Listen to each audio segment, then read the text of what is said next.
নারী ওয়ানডে বিশ্বকাপের প্রস্তুতি ম্যাচে শ্রীলঙ্কার বিপক্ষে শ্বাসরুদ্ধকর জয় পেয়েছে বাংলাদেশ নারী ক্রিকেট দল। কলম্বোতে টস জিতে ব্যাট করতে নেমে বাংলাদেশ তোলে 242 রান। শারমিন আক্তার খেলেন 71 রানের ইনিংস। রুবিয়া হায়দারের সঙ্গে গড়েন 90 রানের জুটি।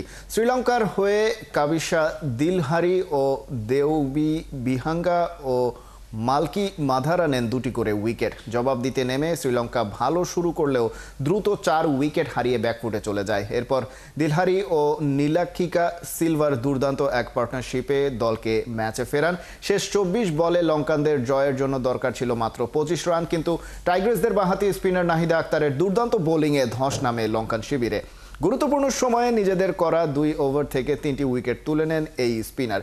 শেষ ওভারে লঙ্কানদের জয়ের জন্য দরকার ছিল 9 রান। স্পিড স্টার মারুফা আক্তারের করা ওভার থেকে লঙ্কানরা তুলতে পারে 8 রান। 1 রানের রোমাঞ্চকর জয় পায় বাঘিনীরা।